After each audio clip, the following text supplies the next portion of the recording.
اصل مضمون حقوق العباد ہے، اور یہ حقوق العباد کسے جا کر ملتی ہے؟ اس دین سے ملتی ہے۔ اور اس دین کہاں سے جا کر ملتی ہے؟ اسی نماز سے ملتی ہے۔ جس دین میں ہم ہیں اسی دین میں نماز ہے، اور جس دین میں نماز ہے اسی میں ہمارے سماج میں حقوق العباد ہے۔ اور سب سے پہلے اگر دیکھا جائے کہ اللہ رب العالمین نے اپنے حق کو رکھا حقوق اللہ، اگر اللہ رب العالمین نے سب سے پہلے اگر حقوق اللہ رکھا، اس کے بعد اللہ رب العالمین نے کہا وَبِالْوَالِدَيْنِ إِحْسَانًا، دوسری حقوق کیا ہے؟ حقوق والدین۔ اللہ رب العالمین کہتے ہیں کہ حقوق اللہ کے بعد حقوق والدین ہیں، وَبِالْوَالِدَيْنِ إِحْسَانًا۔ یہ نہیں کہا کہ آپ بازار سے لے کے آؤ، پھل فروٹ میوہ لے کے آؤ اور اپنی ممی پاپا کو کھلا دو اور اس کی بری نظر سے دیکھو، اس سے اچھی بات نہ کہو، اسے تانا شاہی بات کہتے رہو اور اپنے اچھے پکوان کھلاتے رہیں۔ یہ نہیں، بلکہ اللہ رب العالمین نے یہ کہا وَبِالْوَالِدَيْنِ إِحْسَانًا، کہ اپنے والدین کے ساتھ احسان کرو، حسن سلوک کرو۔ یہ ہے حقوق الوالدین۔ اور حقوق العباد کیا ہے؟ میں اس سے آگے آتا ہوں کہ حقوق العباد کسے کہتے ہیں۔ آج ہمارے معاشرے میں بہت ساری برائیاں پائی جاتی ہیں، بہت ساری خرابیاں پائی جاتی ہیں۔ آج کوئی انسان جب وہ بڑھاپے کی عمر میں آتے ہیں، اس کے دو بیٹے دو بیٹے ہو جاتے ہیں اور اس کی جائیداد میں تقسیم کیا جاتا ہے، تو اپنی بیٹیوں کو چھوڑ دیتے ہیں اور اپنے بیٹے کو اپنے جائیداد میں سے 2 حصہ کر دیتے ہیں۔ یہ حقوق العباد نہیں ہے۔ اپنی بیٹیوں کو حق مارنے والے انسان کان کھول کر کے سن لیں، اگر آپ کتنے بڑے تہجد گزار کیوں نہ ہو جائے، آپ فجر کی نماز تکبیر اولیٰ کے ساتھ کیوں نہ پڑھیں، آپ عشاء کی نماز تکبیر اولیٰ کے ساتھ کیوں نہ پڑھیں، اگر اپنے بیٹوں کے حق ادا نہیں کیا، اپنے بیوی کا حق ادا نہیں کیا، اپنے بہن اور بیٹی کا حق اپنے نہیں ادا کیا، تو سن لیجئے یہ ایک بہت ہی، اسے حرام خوری کہا جاتا ہے، اسے حلال رزق نہیں کہا جاتا ہے۔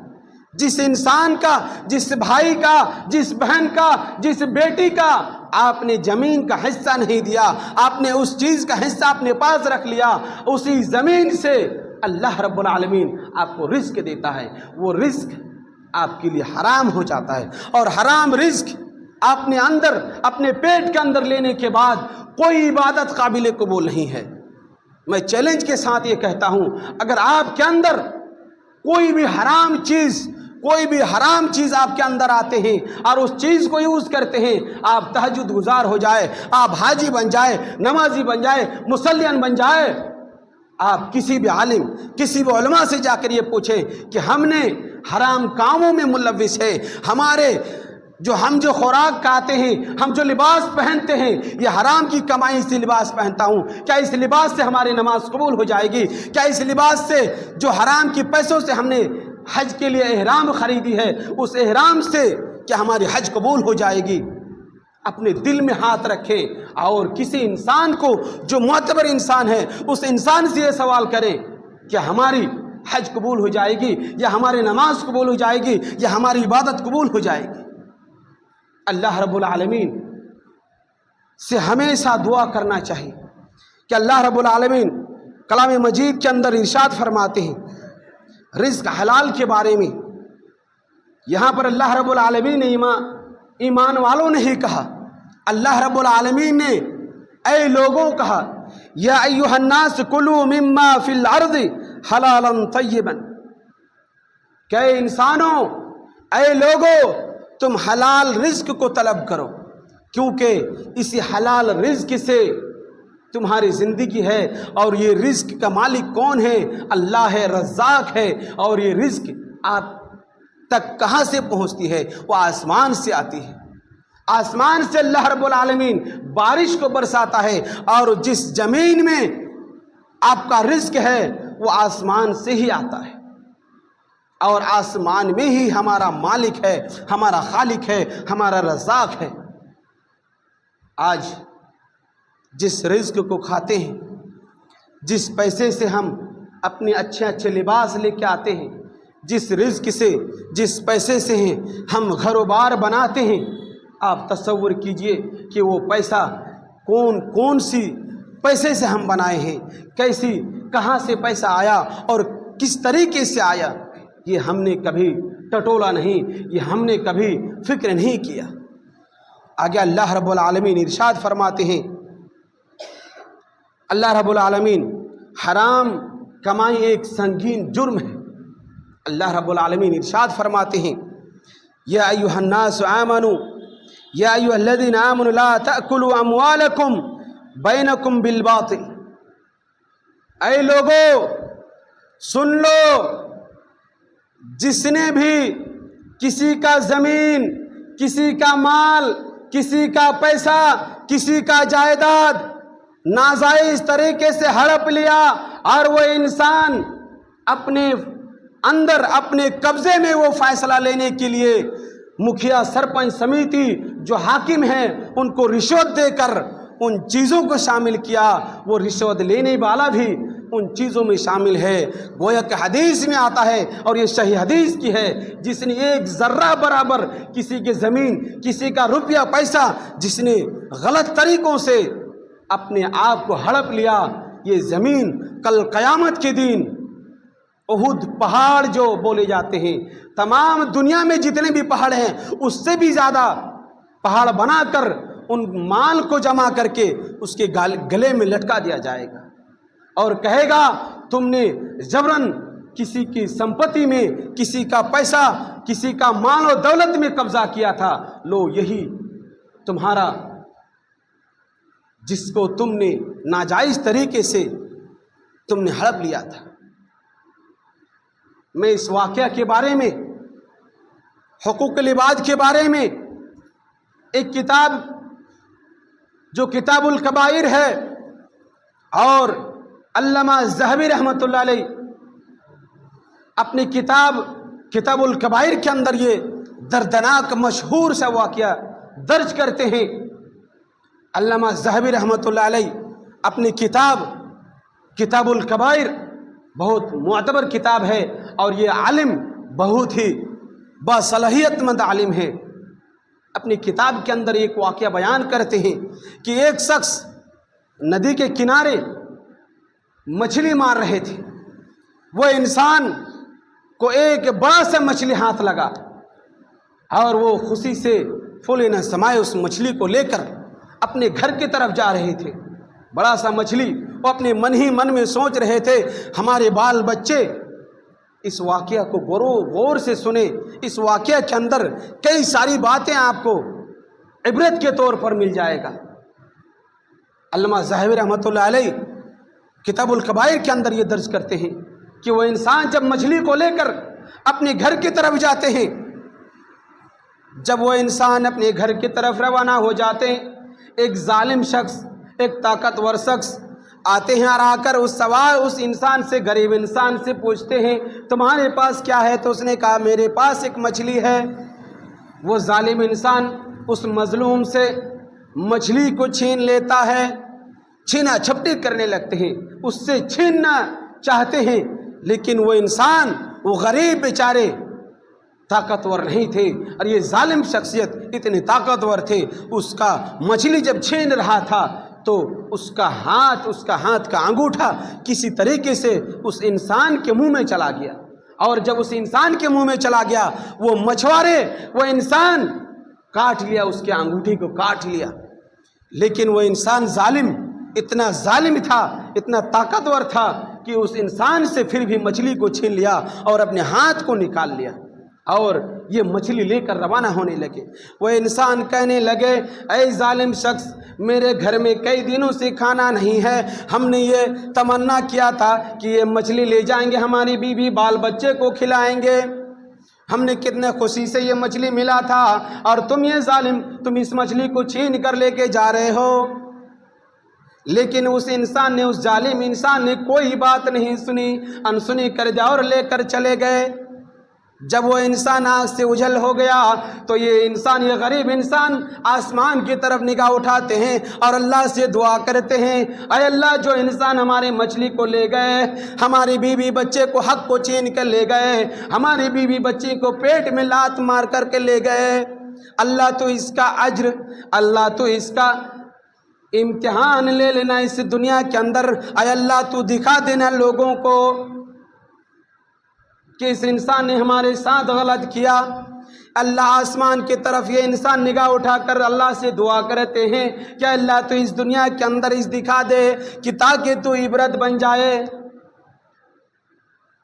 जब वो इंसान यूँ मछली लेकर घर में जाके खाना पीना बना के आराम से खा लेते हैं, कुछ अरसे गुजर जाते हैं, कई साल गुजर जाते हैं। गुजरने के बाद उस इंसान ने जो उसके अंगूठे को काटा था, दांत का निशान लगाया था, उसका अंगूठा में जो दांत का निशान था वो अंगूठा में जहर जैसे फलने लगे।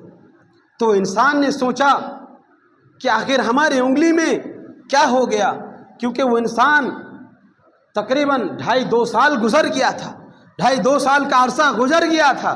उसके बाद उसके अंगूठे में दर्द सा होने लगा। तो उस इंसान को उस वक्त की बात याद ना रही कि आखिर हमारे अंगूठे में उसके काटने की वजह से या और फिर कोई जहर की वजह से। तो अपने मोहल्ले में हाकिम के पास, तबीब के पास, डॉक्टर के पास गए और जाकर के ये जालिम इंसान कहने लगे कि हमारे उंगली में, हमारे अंगूठे में क्या हो गया, जहर सी हो रही है, जलन सी हो रही है और दर्द सा हो रहा है, आखिर ये देखिए क्या हो। तो वो तबीब उसको कहते हैं कि तुम्हारे इस अंगूठे में बहुत सारा जहर फैल गया, अगर तुम इस अंगूठे को नहीं काटोगे तो तुम्हारे इस जहर का असर हाथ तक आएगा और इसके बाद तुमको हाथ भी काटना पड़ेगा। तो इंसान, वो जालिम शख्स उस तबीब से कहते हैं कि हमारे हाथ को कटवाने से बेहतर इस अंगूठी को ही काट दीजिए। वो अंगूठे को काट करके मरहम पट्टी करके आ जाते हैं। कुछ अरसे गुजरने के बाद फिर से धीरे धीरे उसका जहर और फैलने लगते हैं। तकरीबन 6 महीने गुजरने के बाद उसका हाथ तक आ जाते हैं। फिर वो इंसान तबीब के पास जाते हैं, डॉक्टर के पास जाते हैं और डॉक्टर से कहते हैं हमारे हाथों में उस जहर की असर ख़त्म नहीं हुई, आखिर क्या बात है, ज़रा देखें। वो इंसान, वो तबीब उस इंसान के हाथ को देखकर कहते हैं ये तो जहर है और ये जहर की असर फैलती जा रही है, अब आपको आगे जाने से रोकना पड़ेगा, आपको पूरा हथेली को काटना पड़ेगा। वो जालिम इंसान कहते हैं कि मेरा पूरा हाथ काटने से बेहतर हमारी हथेली को काट दिया जाए। और वो तबीब ठीक उसी पर अमल करते हैं, उसके हाथ को काट देते हैं और वो चले आते हैं।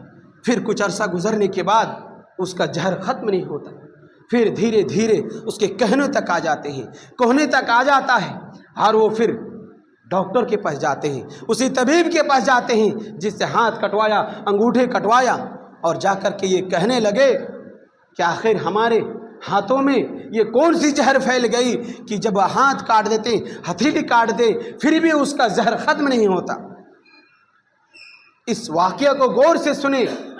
कोई भी इंसान अगर 1 रुपया, 1 सरसों के बराबर भी नाहक अपने नाजायज़ किसी का चीज़ अपने अंदर कब्ज़ा कर लिए तो वो गौर से सुने। वो तबीब के पास जाते हैं और जाकर कहते हैं कि हमारे हाथों से जहर का असर क्यों ख़त्म नहीं हो रहा है। वो इंसान कहते हैं कि आखिर मामला क्या है, मैं इनसे हकीकत जानना चाहता हूँ। वो इंसान कहते हैं कि आखिर हकीकत बात क्या है, बताओ। तो उस इंसान ने कहा कि हमने कई साल पहले एक इंसान से, एक गरीब इंसान से एक मछली छीना था और जब छीना झपटी कर रहे थे तो हमारी अंगूठा उसके मुंह में चला गया और वो इंसान हमारे अंगूठे को काट लिया और तब से ये जहर का असर हो। तो वो तबीब बहुत सलाहियतमंद था, वो डॉक्टर इल्म वाला था।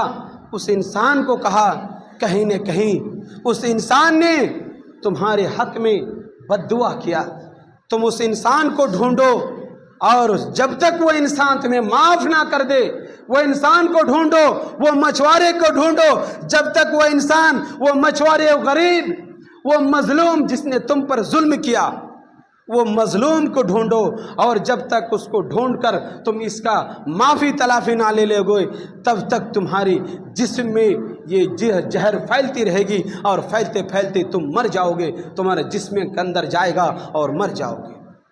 वो जालिम इंसान को خوف آیا، ڈر آیا، اللہ کو یاد آیا، وہ انسان، وہ ظالم انسان اس مظلوم کو ڈھونڈنے لگا، اس مچھوارے کو ڈھونڈنے لگا، اس غریب انسان کو ڈھونڈنے لگا۔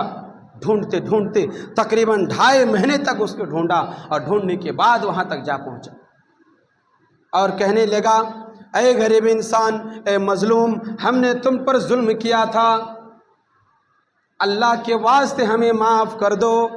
یہ انسان کہنے لگا، آخر کیا وجہ ہے، ہمارے ہاتھ پیر پکڑ کر کیوں بیٹھے اور ہم سے معافی کیوں مانگ رہے ہو، کیا وجہ بتاؤ؟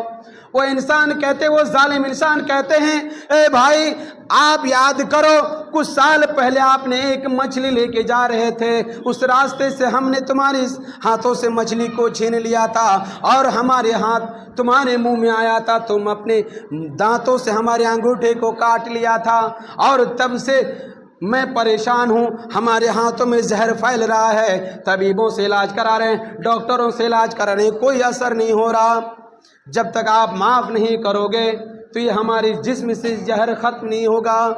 وہ انسان رونے لگا، کیا تم نے ہمارے حق میں بد دعا کیا تھا؟ وہ انسان کہتے ہیں، نہیں، تمہارے حق میں ہم نے بد دعا نہیں کہا تھا، ہم نے آسمان کی طرف نگاہ اٹھا کر صرف اللہ پہ اتنا کہا تھا، اے اللہ، جو انسان ہمارے بیوی بچے کے پیٹ میں لات مار کے وہ ہمارے رزق کو لے گئے، اس کو اتنا دکھا دے کہ دنیا والوں کے لیے عبرت بن جائے، شاید اللہ کو ہماری دعا یہ قبول ہو گئی اور یہ حال تمہاری ہو گئی۔ وہ انسان کہنے لگا کہ ہمارے بھی بال بچے ہیں، ہمارے بھی اولاد ہیں، ہمیں بھی معاف کر دو، اگر تم نے معاف نہیں کیا تو ہم اسی طرح مر جائیں گے۔ تو اللہ رب العالمین سے وہ انسان دعا کرتے ہیں، وہ مظلوم دعا کرتے ہیں کہ اللہ اس انسان کو ہم نے معاف کر دیا۔ جب وہ انسان معاف کرتے ہیں تو اللہ رب العالمین اس انسان کو صفا دیتے ہیں۔ اگر ہم نے اللہ کے ساتھ کوئی غلطی کی تو اللہ چاہے تو اللہ بہتر جانتے ہیں کہ اللہ اگر چاہے تو معاف کر دے اور اللہ چاہے تو نہ معاف کرے، لیکن ہم نے کسی انسان کے ساتھ اگر غلط کیا اور وہ انسان ہمیں معاف نہیں کیا اور ہم دنیا سے چلے گئے، وہ انسان بھی چلا گیا، تو اس کا ہمیں بھگتنا پڑے گا، کیونکہ اس کا مالک وہ انسان تھا، ہم نے اس انسان سے غلطی کی تھی۔ اسی لیے آج حقوق العباد کو ہم پہچانیں کہ کس انسان کا حق کیا ہے، ہمارے پڑوسی کا حق کیا ہے، ہمارے بیٹوں کے حق کیا ہے، ہمارے بیٹیاں کے حق کیا ہے، ہمارے بھائیوں کے حق کیا ہے۔ حقوق العباد کو پہچانیں، پہلے حقوق اللہ کو جانیں، اس کے بعد حقوق الوالدین کو جانیں، اس کے بعد حقوق العباد کو جانیں۔ ہمارے معاشرے میں اور ہم بڑے فخر کے ساتھ کہتے ہیں ہم مسلمان ہیں، ہم مسلم ہیں، اور ہم دین اسلام میں آنے کے بعد ہم کیا نہ کیا کرتے ہیں۔ ہم سوچتے ہیں ہم نماز پڑھ لی، ہم نے مسلیان بن گیا، ہم حج کر لیے، ہم کامیاب ہو گئے، ہم نے زکوٰۃ دے دی، ہم نے کامیاب ہو گیا۔ تو اللہ رب العالمین سے دعا کیجئے کہ العالمین ہم تمام کو حقوق العباد کو پہچاننے کی توفیق عطا فرمائیں، ان کی